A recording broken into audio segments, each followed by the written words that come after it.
Conversa com meu povo, comunidades vivas. Durante os 50 dias do tempo pascal, a Igreja nos oferece os Atos dos Apóstolos, que bem poderíamos chamar com linguagem de nosso tempo, aventuras, vividas em consequência da ressurreição de Cristo e o derramamento do dom do Espírito Santo no Pentecostes. Tais aventuras comportam alegrias e dores, esperanças e angústias, zelo missionário e a certeza do cumprimento da promessa ouvida do Senhor.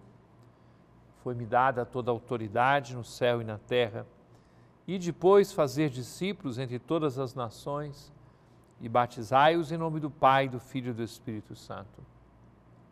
Ensinai-lhes a observar tudo o que vos tenho ordenado. Eis que eu estou convosco todos os dias, até o fim dos tempos. Então, os discípulos foram anunciar a boa nova por toda parte. E logo se formaram as muitas comunidades cristãs, hoje presentes em todos os quadrantes da terra, chamadas a experimentar a presença do Senhor, alimentar-se de sua palavra, da Eucaristia e dos outros sacramentos, vivendo na caridade e testemunhando os feitos do Senhor. Viver em comunidade é uma característica dos cristãos, que sabem muito bem do seu chamado. Um dos escritores dos primeiros séculos da Igreja, de nome Tertuliano, testemunha que os primeiros cristãos levavam essas palavras de Jesus tão a sério que pagãos muito admirados exclamavam: "Vede como eles se amam." E o Concílio Vaticano II assevera com propriedade: aprove a Deus salvar e santificar os homens, não individualmente, excluída qualquer ligação entre eles, mas constituindo-os em povo que o conhecesse na verdade e o servisse santamente. A nova aliança foi instituída pelo Cristo, o Novo Testamento no seu sangue, chamando o seu povo de entre os judeus e os gentios para formar um todo, não segundo a carne, mas no Espírito, e tornar-se o povo de Deus. Com efeito, os que creem em Cristo regenerados não pela força de um germe corruptível, mas incorruptível por meio da palavra de Deus vivo, não pela virtude da carne, mas pela água e pelo Espírito Santo, são finalmente constituídos em raça escolhida, sacerdócio real, nação santa, povo conquistado, que outrora não era um povo, mas agora é povo de Deus. Com a vinda do Espírito Santo sobre a Virgem Maria e os apóstolos, desencadeou-se a formação de comunidades vivas.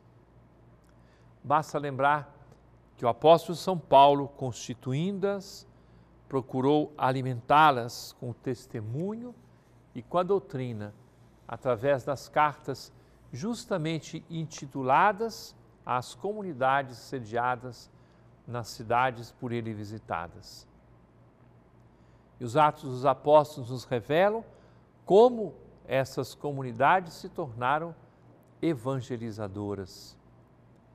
Os Atos dos Apóstolos trazem alguns sumários que contribuem para compor um magnífico mosaico referencial para as comunidades de todos os tempos e dos nossos dias, pondo em relevo as características com as quais manifestavam a novidade do que era chamado de o caminho. A Igreja nos propõe, no domingo que celebramos amanhã, um resumo da vida dos primeiros cristãos, que se manifestavam fiéis ao ensinamento dos apóstolos, à oração, à comunhão dos bens e à fração do pão, que pode ser entendido, este sumário, este resumo, como a primeira forma de evangelização, tanto que o capítulo 2 dos Atos dos Apóstolos nos mostram que se agregavam muitas pessoas a eles, tocadas pelo testemunho dado e pela pregação dos apóstolos. Ensinamento dos apóstolos. Refere-se esta parte à vivência da palavra de Deus. Palavra proclamada, ouvida, testemunhada e pregada com força. Para as comunidades cristãs de nosso tempo, vem à tona o apelo à volta constante às fontes da fé. Possamos pensar na grande riqueza de ensinamentos oferecidos com objetividade e profundidade pelo Papa Francisco, com as inúmeras lições oferecidas ao mundo, com concisão e com coragem, deixando estupefatos homens e mulheres de toda parte, inclusive pessoas de convicções diversas. Trata-se, é a primeira característica de uma comunidade cristã, trata-se de oferecer o Evangelho a todos. Perseverar na oração.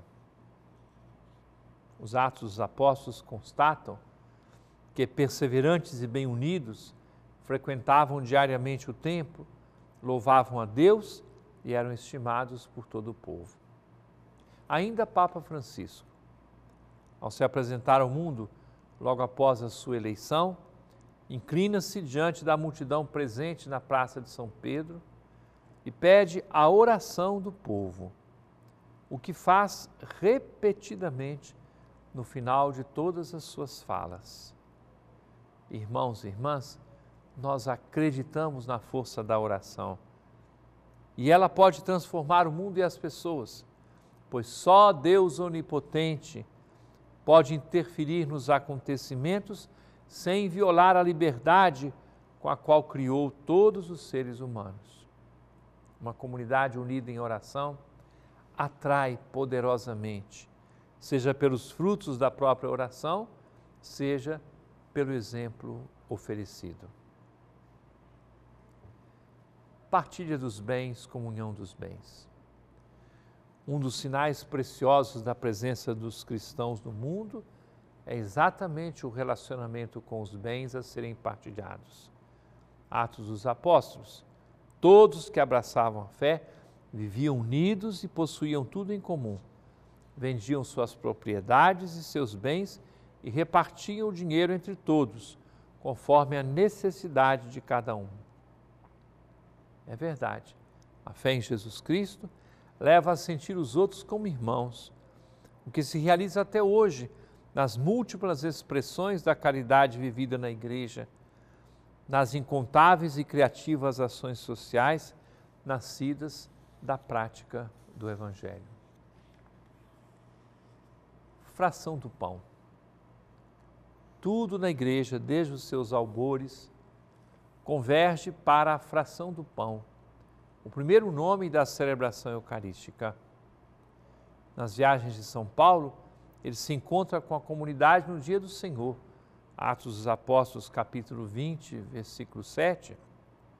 No primeiro dia da semana, estavam reunidos para a fração do pão.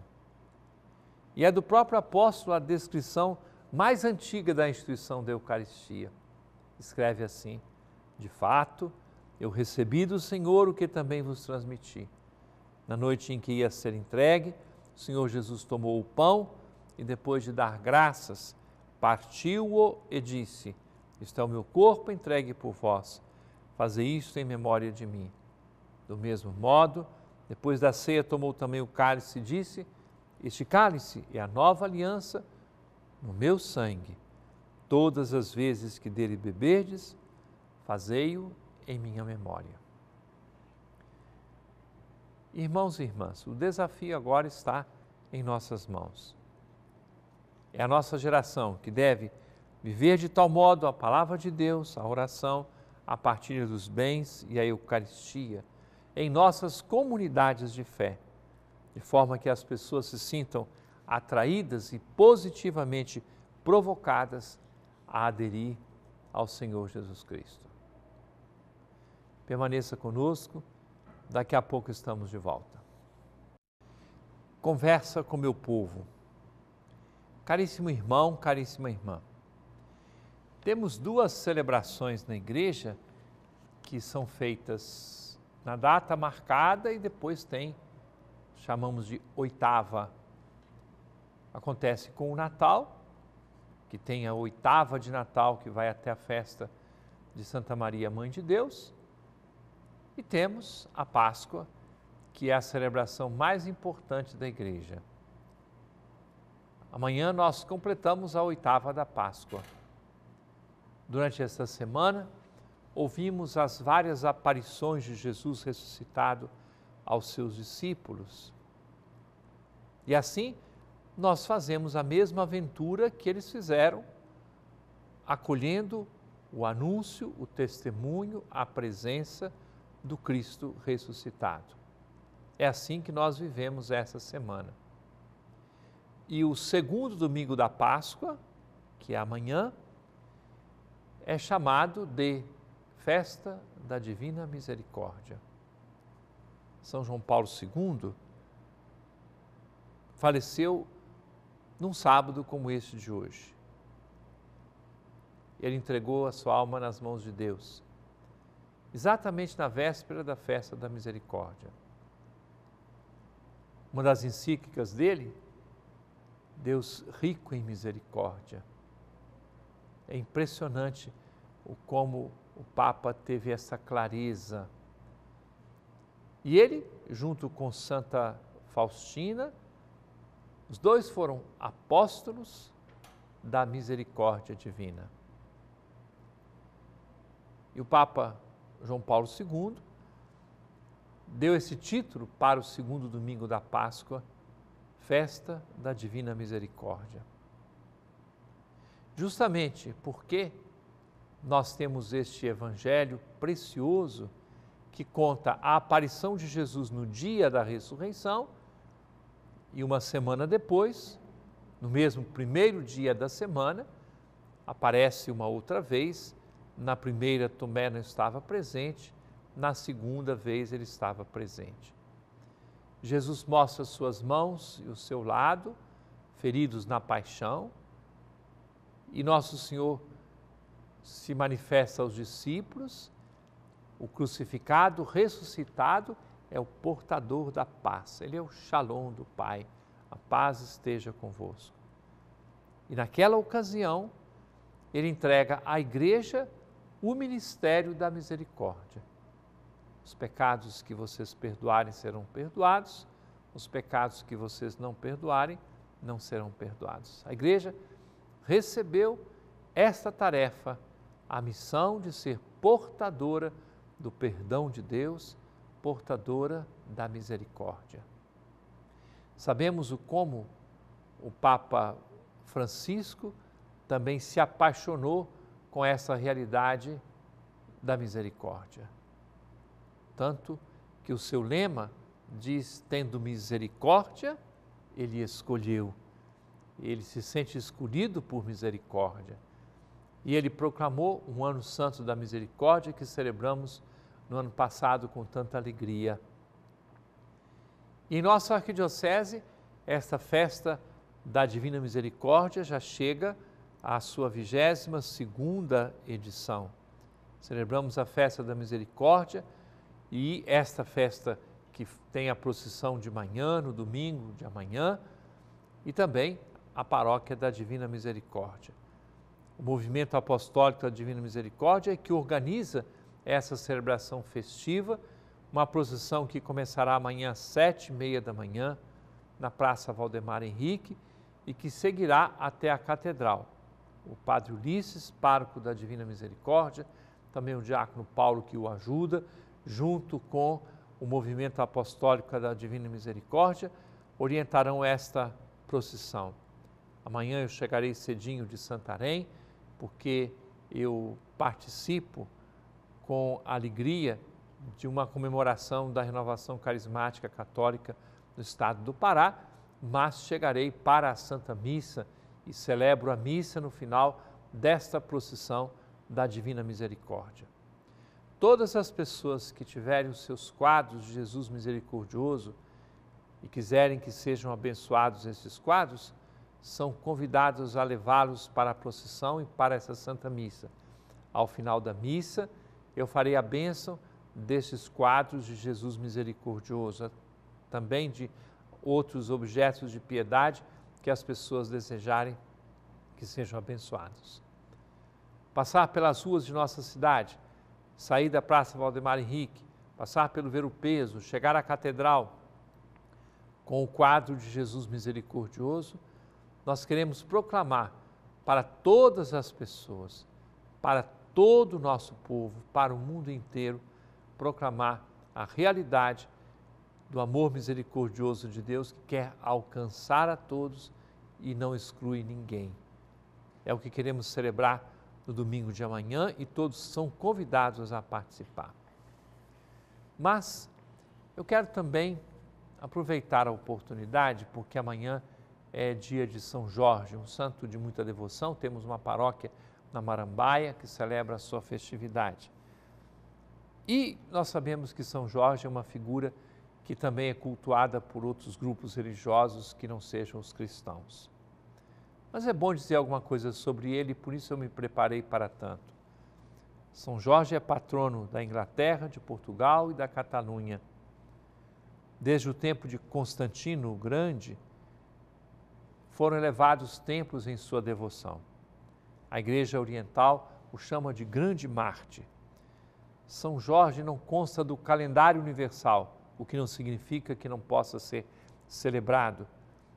Por causa da sua grande popularidade, as igrejas locais, particulares, como é o nosso caso, nós podemos oferecer essa homenagem a São Jorge. Sua vida não pôde ser provada com detalhes históricos, porque muita lenda se criou em torno dele. Os autores modernos consideram o episódio do dragão como um símbolo. Mas, mesmo sendo fruto de alguma lenda, tal episódio significa a proteção ao desamparado, a vitória sobre a prepotência e a vitória sobre a injustiça. Jorge, uma palavra que quer dizer lavrador, nasceu no ano 280 na Capadócia, na região da Ásia Menor. Abraçou a carreira das armas, da batalha. O imperador Diocleciano ficou admirado pela eficiência e o valor com que ele lutava e que o distinguia entre os outros soldados. E ele foi feito chefe de uma legião militar. A vida de São Jorge não é totalmente lendária, pois ele foi um tribuno de uma legião romana, trabalhou valentemente em defesa da fé e dos cristãos perseguidos, e diante da corte imperial, ele disse que era uma grande injustiça condenar os cristãos por darem culto ao Deus verdadeiro. O imperador, então, decretou que ele passasse por muitos tormentos. Depois de passar por muitas torturas, o grande Marte sofreu com toda a força e foi condenado pelo imperador Diocleciano a ser degolado, decapitado, no ano 303. Desde o século IV é venerado no Oriente como no Ocidente, e se crê que o seu sepulcro esteja em Dióspolis, uma cidade da Palestina. No tempo do imperador Justiniano, tinha sido elevado um templo em sua memória. Uma das relíquias é venerada na Espanha, em Barcelona, e a sua fama se tornou muito grande no Oriente. E por todas as suas façanhas, ele é considerado, então, este grande Marte pelo Oriente inteiro e também cultuado na Igreja toda. É este o santo que se celebra neste 23 de abril. Querido irmão, querida irmã, nas próximas semanas, o Padre André Teles fará esse programa Conversa com Meu Povo, porque durante esse período, junto com Dom Irineu, eu estarei na Assembleia Geral da CNBB em Aparecida, São Paulo. Desça sobre todos a bênção de Deus Todo-Poderoso, Pai, Filho e Espírito Santo e permaneça para sempre. Amém.